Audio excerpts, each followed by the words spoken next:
मैं मनीष शाही थर्ड आई astro research centre की series में आपका फिर से वेलकम करता हूँ और इसी सीरीज़ को और इस डिवाइन साइंस को या इस प्यारे से विषय को आगे बढ़ाता हूँ और आप इसको आगे लर्न करना शुरू करते रहें और इसको कोशिश करें एक बुक के ऊपर लिखते रहें, क्योंकि ये सारी चीज़ें आपके ब्रेन में होनी बहुत ज़्यादा ज़रूरी हैं।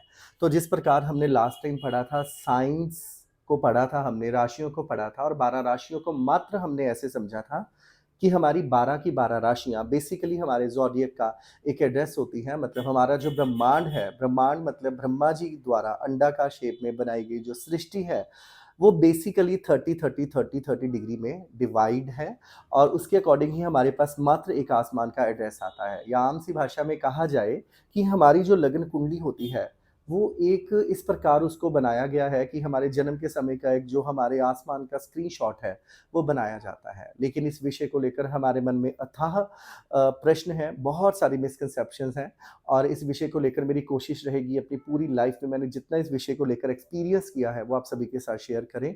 हमें बिल्कुल भी घबराने की ज़रूरत नहीं है। इनफैक्ट अगर आपका कोई प्रश्न हो एस्ट्रोलॉजी के मिथ को लेकर, एस्ट्रोलॉजिकल रेमेडीज़ को लेकर, तो आप हमें ज़रूर कमेंट कर सकते हैं। हमारी पूरी कोशिश रहेगी कि आपको उसके ऊपर रिप्लाई किया जाए। तो आज हम बात करने वाले हैं साइंस की और प्लैनेट्स के बारे में लेकर। जैसे मैंने आप सभी को कहा था कि हर साइन किसी न किसी प्लैनेट को डिनोट करती है। मतलब आसान सी भाषा में कहा जाए कि हमारा जो सूर्य है, वो 5 नंबर साइन को डिनोट करता है। एक्चुअल में क्या होता है कि हर साइन की एक स्पेशलिटी है। हमारे ब्रह्मांड के अंदर 12 राशियों में हमारे ब्रह्मांड को बाँटा गया है। जहाँ पर 5 नंबर साइन होगी, मतलब हमारे राशि वृत्त के अंदर अगर बड़े ही ध्यान से समझा जाए राशि वृत्त को, तो इस राशि वृत्त के अंदर अगर मैं इसको 12 हिस्सों में बाँट दूँ,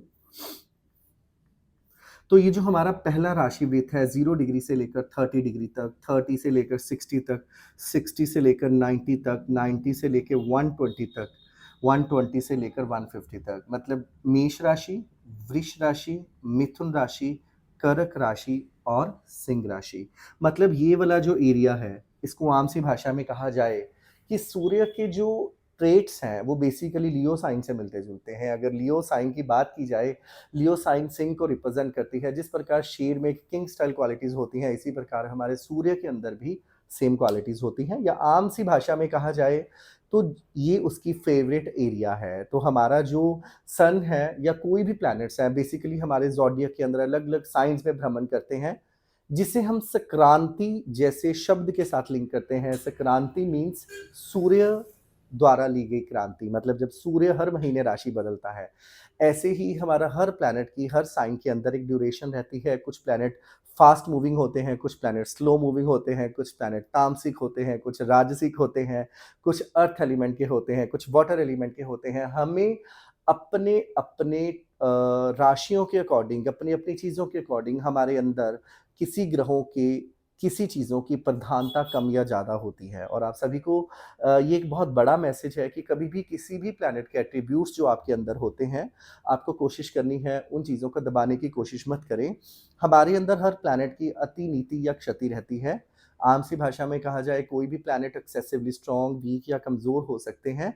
आप लोगों को उसका रास्ता बदलना है, ना कि उसे खत्म करना। उपायों के द्वारा भी एक अच्छी आदतें हमारे अंदर अपनाई जाती हैं या पाई जाती हैं, उसको आप धीरे-धीरे समझ पाएँगे जैसे-जैसे हम लोग आगे बढ़ेंगे। तो सूर्य की साइन होती है जी 5 नंबर।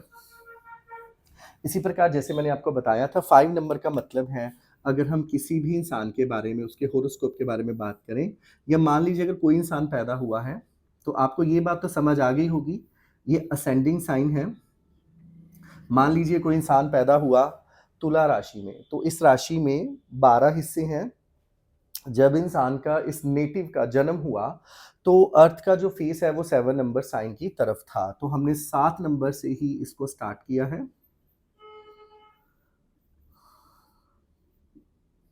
ठीक है? तो सन की जो 5 नंबर का बेसिकली मतलब क्या होता है? अब यहाँ पे हमें ये देखना है कि 11th हाउस के अंदर हमारी 5 नंबर साइन है। दैट मीन्स हमने ये अपने पिछले लेक्चर में पढ़ा है कि जो 11th हाउस होता है, जो 11वां घर होता है, ये बेसिकली हमारे गेन का, हमारे फुलफिलमेंट ऑफ डिज़ायर का, हमारे बड़े भाई-बहनों का, या आसान सी भाषा में कहा जाए हमारी इच्छा पूर्ति का घर होता है। मतलब अब इस जो हाउस है ये, इस हाउस का जो रिस्पॉन्सिबिलिटी है वो बेसिकली अब सन के हाथ में आ गई है, बेसिकली सूर्य के हाथ में आ गई है। तो आसान सी भाषा में कहा जाए तो ये जो सूर्य है बेसिकली ये रिप्रेजेंट करता है इस इंसान के 11वें घर को, मतलब 11वें घर का मालिक ये है। तो अगर मैं मून की बात करूं तो मून की 4 नंबर साइन है। देखिए 4 नंबर साइन किस घर में है? 10th हाउस में है। 1 2 3 4 5 6 7 8 9 10। तो कहने का मतलब है कि किसी भी इंसान के जीवन के अंदर अगर इस इंसान की बात की जाए तो इस इंसान के 10वें घर में 4 नंबर साइन है जो मून को रिप्रेजेंट करता है। इसका मतलब मून के हाथ में ये सबसे बड़ी चीज है कि इंसान का कर्म क्षेत्र, पिताजी, सरकार या जो लार्ज ऑर्गेनाइजेशन होता है जो 10th हाउस को रिप्रेजेंट करता है वो इस घर से आता है। तो सबसे बड़ी बात अगर देखी जाए तो फुलफिलमेंट ऑफ डिजायर की रिस्पॉन्सिबिलिटी सन के हाथ में है, कर्म की रिस्पॉन्सिबिलिटी मून के हाथ में है। अगर मार्स की बात की जाए, मार्स की साइन 1 और 8 नंबर है। ये हाउस 7th है लेकिन यहाँ पे नंबर 1 है, दूसरा घर, मतलब धन वाले घर का जो मालिक है और शादी वाले घर का जो मालिक है वो मार्स है। मार्स इसी प्रकार मरकरी की राशि 3 और 6 नंबर है, भाग्य वाले घर में 3 नंबर राशि है, 12वें घर में 6 नंबर राशि है। जुपिटर की राशि मैंने 9 और 12 नंबर कही, 9 नंबर राशि तीसरे घर में है और छठे घर में है। वीनस की राशि 2 नंबर और 7 नंबर है 8वें घर में और लगन में ही वीनस की राशि है।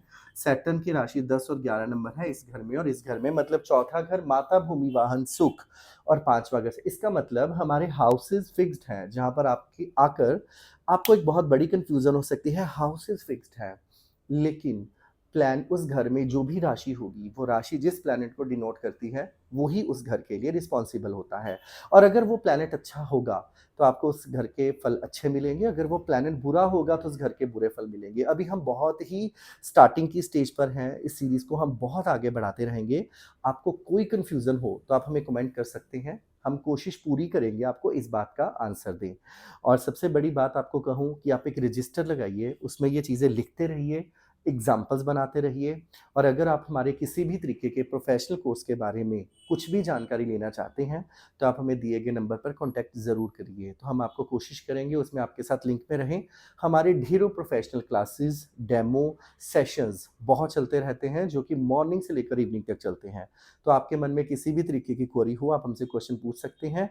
और कोशिश करें हमारी इस वीडियो को आप लाइक, शेयर और सब्सक्राइब ज़रूर करें, कमेंट करें, ताकि हम भी इस नई नई सीरीज़ को आगे लेकर आते रहें। और कोई भी कोशिश करें, अगर आपका प्रश्न हो तो आप हमसे पूछ सकते हैं। थैंक यू सो मच, मिलेंगे हम अगली वीडियो के अंदर, तब तक आप हमारी ऐसी वीडियोज़ को प्यार देते रहें।